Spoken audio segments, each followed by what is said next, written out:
Ray's.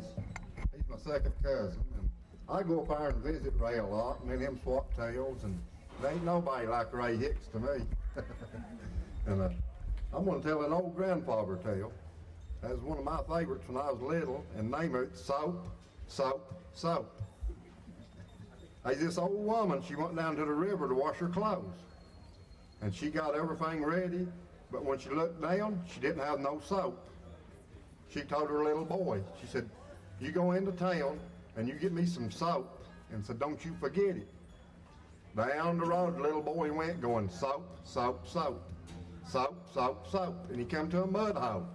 Like most little boys, he started playing in it, back and forth from the mud hole he went. He got out of the mud hole and he started down the road, and he forgot what his mama sent him after. He walked back up to the mud hole, and he said, right here I had it, and right here I lost it. And the old man come by. He said, little boy, he said, you had it right here, and you lost it right here. He said, what was it? That little boy said, right here I had it, and right here I lost it. That old man thought he's crazy. And he started down the road, and he fell in the mud hole. That old man said, hey, he said, this old mud is slick as soap. That little boy said, yeah, soap, soap, soap. The old man got out of the mud hole, and he thought that little boy was making fun of him. He jumped up and grabbed him by the ear. He said, son, say you sorry you done it, and you won't do it again. That little boy said, I'm sorry I done it, I won't do it again. Down the road, the little boy went saying, I'm sorry I done it, I won't do it again.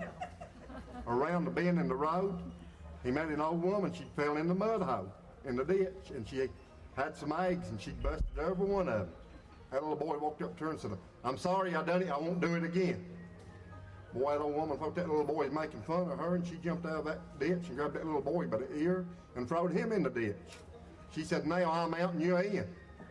Little boy got up out the ditch and went down the road saying, now I'm out and you're in. Now I'm out and you're in. On piece a little further, he met this old man coming from town with a wagon load of apples, and one of his wheels had got in the ditch. That little boy walked up to him and said, I'm out and you're in. I'm out and you're in. That old man, he'd been working about 2 hours trying to get that wheel out, and he got up from there and he said, give that little boy a good whipping. He said, son, at least he says one's out, get the other one out. Down the road, the little boy went, saying one's out, get the other one out. One's out, get the other one out. Round the bend of the road, he met a one-eyed man. The little boy walked up to him and said, one's out, get the other one out. Boy, that tore that man up. He grabbed that little boy and he smoked his britches good. He said, son, at least he says one's in, put the other one in. Down the road, the little boy went, saying, one's in, put the other one in. And he come to the river, an old woman was washing clothes, and she had 2 little babies, and one of them fell in the river. The little boy walked up and said, one's in, put the other one in. One's in, put the other one in. That old woman looked around, seen her baby in the river, and she got it out, and she turned around and was going to give that boy a whipping. But he looked so pitiful, and he was so black, she just didn't have the heart to give him a whipping. She said, son, said, you go home, and you tell your mama to give you a good bath, and you use plenty of soap. And the little boy said, yeah, soap, soap, soap. Down to the road he went, got his cake of soap, and come back to the house. And his mama looked down, seen how dirty he was, and she took him down to the river and didn't even take his clothes off, put him in that wash tub and just give him a good old washing. And she brought him back to the clothesline and pinned him up by his ears to dry out while she finished her washing.